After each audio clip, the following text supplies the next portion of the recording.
Kisah ini bikin merinding dan menggetarkan umat Islam di seluruh dunia. 600.000 jamaah haji ini ibadahnya tidak ada yang diterima kecuali seorang tukang tambal sepatu ini. Dahulu, ada seorang tukang sol sepatu di kota Damaskus yang diterima ibadah hajinya dan menjadi haji mabrur meski ia tidak berangkat ke Tanah Suci. Kabar ini membuat hati ulama besar sekaligus ahli hadis bernama Abdurrahman Abdullah bin Al-Mubarak bergetar. Lantas, apa yang membuat tukang sol sepatu itu diterima ibadah hajinya padahal belum ke Tanah Suci? Dikisahkan, pada suatu hari, Abdurrahman Abdullah bin Al-Mubarak beristirahat dan tertidur setelah menjalani ritual ibadah haji. Dalam tidurnya, ia bermimpi melihat dua malaikat yang sedang membicarakan haji. Percakapan demi percakapan pun beliau dengarkan. Seorang malaikat bertanya kepada malaikat lain, "Berapakah orang yang datang tahun ini untuk berhaji?" 600.000 jamaah, jawab malaikat yang ditanya. "Berapa banyak dari mereka yang diterima ibadah hajinya?" tanya malaikat. "Tidak ada satupun yang diterima," jawab malaikat yang ditanya. Percakapan kedua malaikat itu seketika membuat hati Abdullah Al-Mubarak gemetar. Ia menangis karena perjuangan jamaah haji yang datang dari berbagai belahan dunia itu ternyata sia-sia. Ulama itu berpikir, semua orang-orang ini telah datang dari belahan bumi yang jauh, dengan kesulitan yang besar dan keletihan di sepanjang perjalanan, berkelana menyusuri padang pasir yang luas, dan semua usaha mereka menjadi sia-sia. Abdullah Al-Mubarak kemudian kembali mendengarkan percakapan dua malaikat berikutnya. Malaikat mengatakan, bahwa ada hamba Allah yang tidak datang menunaikan ibadah haji tetapi ibadah hajinya diterima dan seluruh dosanya telah diampuni. Berkat hamba itu juga, akhirnya seluruh ibadah haji orang-orang di dunia diterima oleh Allah Subhanahu wa Ta'ala. Malaikat bertanya, "Kenapa bisa begitu?" "Itu kehendak Allah," jawab malaikat yang ditanya. Kemudian, malaikat tersebut menyebutkan hamba Allah yang dimaksud. Dia adalah Ali bin Al-Muwafiq, yang bekerja sebagai tukang sol sepatu di kota Damaskus. Setelah mengalami mimpi yang luar biasa itu, ulama besar yang bernama Abdurrahman Abdullah bin Al-Mubarak itu lantas terbangun dari tidurnya. Sepulang haji, beliau tak langsung pulang menuju rumah, akan tetapi berbelok menuju ke kota Damaskus Syria untuk bertemu dengan Ali bin Al-Muwafiq.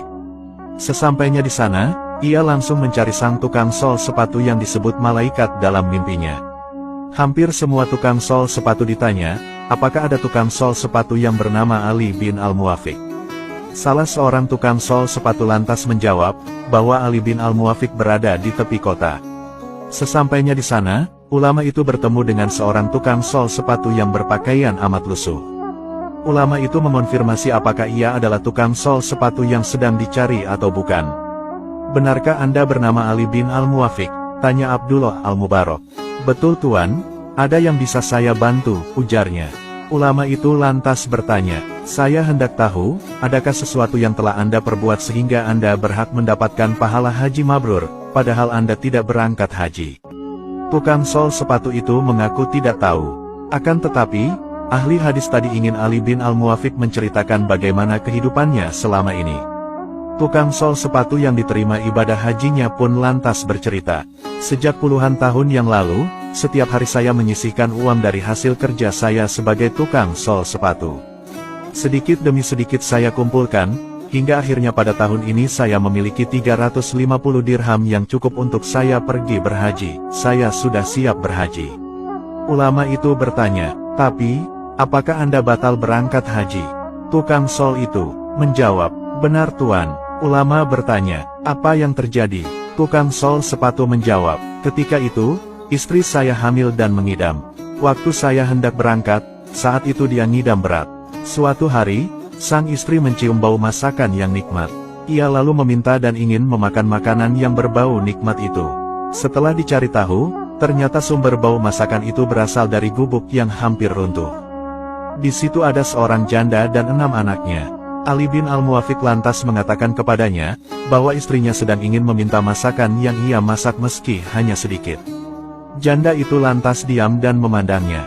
Tukang sol sepatu itu kembali mengulangi perkataannya. Akhirnya, dengan perlahan janda itu mengatakan, "Tidak boleh Tuan." Ali bin Al-Muwafiq lantas mencoba menawar harga dan mau membeli makanan itu demi istrinya.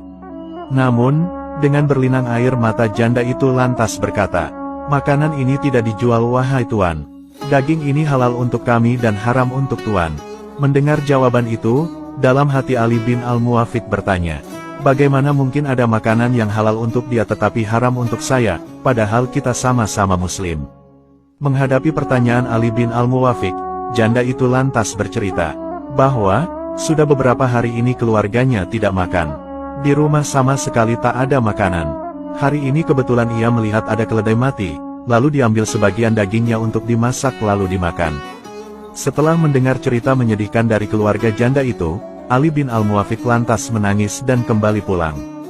Ia lantas menceritakan kisah itu kepada istrinya sembari tak kuasa menahan tangis. Hingga akhirnya, Ali bin Al-Muwafiq lantas memasakkan sebuah menu makanan. Ia lalu mendatangi rumah janda tersebut dan memberi uang juga sebesar 350 dirham kepada keluarga janda itu.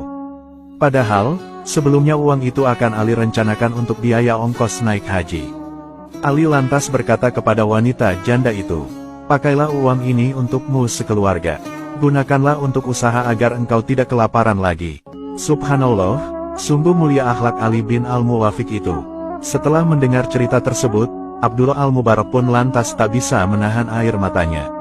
Ternyata, inilah amalan yang dilakukan oleh tukang sol sepatu di Damaskus itu yang mendapat haji mabrur, dan berkatnya, atas kehendak Allah, ratusan ribu jamaah haji di seluruh dunia akhirnya diterima ibadah hajinya.